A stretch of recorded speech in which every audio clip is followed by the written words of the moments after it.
If you want to help out and support the channel, there are a few things you can do. Go check out Flipside Gaming and use the promo code VOIDMAGE in all caps. This will get you 10% off all orders $10 or more. And if you go shopping on tcgplayer.com, go use my affiliate link in the description below. That way all purchases you make will go towards helping the channel. And lastly, go check out my Patreon. It's a more direct way that you can help the channel while also getting some more interaction. I appreciate all of your support. If you haven't already, subscribe and hit the notification bell so you don't miss any videos. Hello everyone, welcome back to another Commander Deck Tech video. This time for patron Logan, he wanted me to do an Aminatou, the Fateshifter deck. He wanted it to be budgetless, control, competitive, and non-infinite, looking for more win through value. I should be able to do at least 3 of those things. Gonna be hard to get a win through value though. You're gonna kind of need an alternate win con in this deck, especially if you also want it to be control and competitive. One of the more popular ways that you can build an Aminatou deck is by taking advantage of ETBs, using her second ability. It's just way too good to pass up on, and you see some infinite combos with Felidar Guardian, Altar of the Brood. You have a lot of nasty cards that do go infinite, so we're not going to include those, but I feel like if we want a competitive deck that's also a bit of control, we do need an alternate win con, and one that I'm immediately thinking of is Laboratory Maniac, which isn't always the most interesting win con, but if our goal is to not go infinite, that is one of the only ways that we have to win. The goal of the deck is maximum interaction. Like a lot of good competitive EDH decks, you need to be able to stop whatever your opponents are doing, so expect to see a lot of easy to play counterspells. But starting off, you're going over the lands, and since we don't really have much of a budget, that allows us to play some of the more expensive lands, dual lands like Tundra. If you're willing to spend hundreds on your mana base, it's nice not to lose 2 life on a shock land, but other than that, we don't really have much utility outside of Volrath's Stronghold. Just a brilliant card, and we do have some pretty important creatures like Laboratory Maniac. If that's in our graveyard, we want to get it back somehow.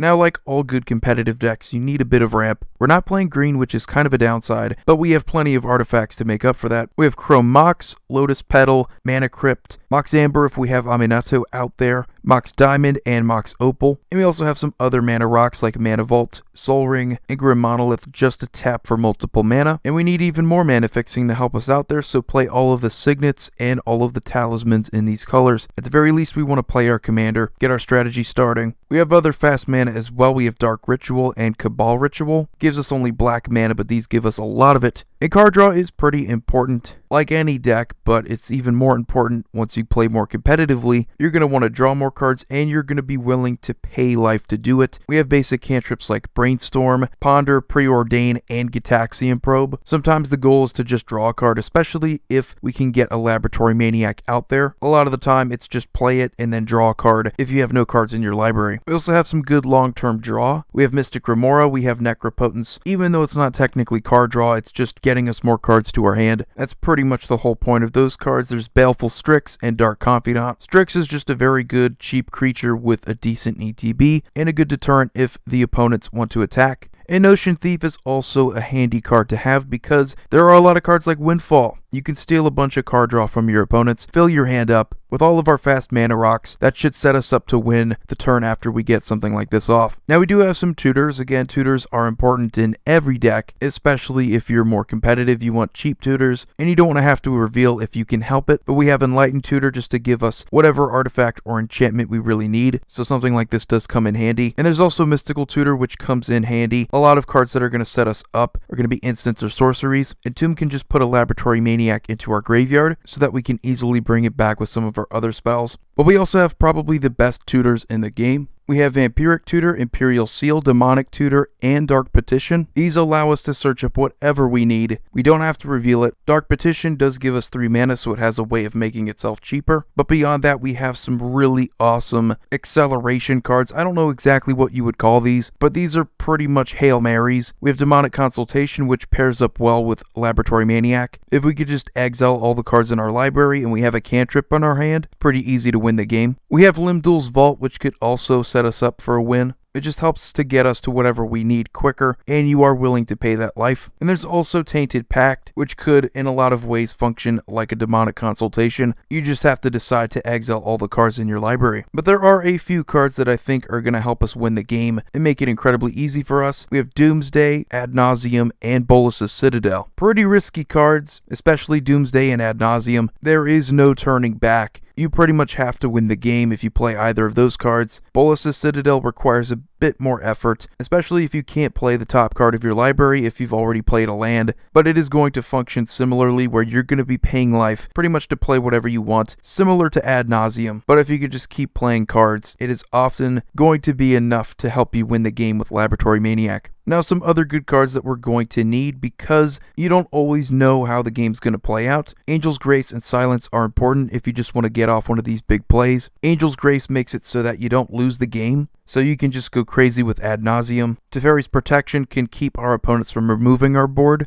If we really like our setup, if we have to sit on a Laboratory Maniac, wait for our following turn, we at least want to protect our board. And our counter spells, they're pretty efficient, pretty quick. We have Dispel, Flusterstorm, Mental Misstep, Swan Song, Dovin's Veto, as well as Mana Drain and Force of Will. As you can see, we don't want to go over 2 mana. We want to make it as cheap as possible to counter a spell. For an extra bit of fun and synergy, we're playing Counterbalance. So whenever an opponent plays a spell, we reveal the top card of our library. If it has the same converted mana cost, that spell's countered. Really nice with Aminatou, because we can just fix the top card of our library. We also have some removal. Chain of Vapor, Swords to Plowshares, Path to Exile. Just cheap 1 mana removal. We also have Toxic Deluge. 3 mana for pretty much a board wipe is really good. And what's even better than removal is if you're able to take control of an opponent's creature, which is why Gilded Drake is such a nice option. One of the better 2 mana creatures in the game. And since our Laboratory Maniac is going to be our main win con, we do want ways of getting it back, and some pretty good ways of doing that. The cards Reanimate, Necromancy, and Yawgmoth's Will. Yawgmoth's Will helping us win the game pretty easily, letting us play cards from our graveyard. And the last card I feel I should mention is more of a contingency, but Jace, Wielder of Mysteries. It's nice to have this card because if your opponents think they're out of the woods by getting rid of our Laboratory Maniac, we at least have this that we can tutor up and play, giving us pretty much the same exact win con. Well anyway, Logan, thanks for your support as a patron. I enjoyed making this deck for you, even though it was a little bit difficult. With Aminatou, you want to go for the ETB combos usually, so going non-infinite is somewhat counterintuitive, but I can understand if people don't like playing that way. Very much a control shell, more so about interacting with your opponents with this deck, and that's fine. Anyway, you all have a wonderful day. Void here signing off. See you all next video. Just wanted to say thanks to the patrons who are supporting me on patreon.com. Go check it out. There are different tiers with their own rewards. One of them is having your name in the credits of my videos. I know it's not much, but it's something that I can do to show my appreciation. Thanks again, and have a good day.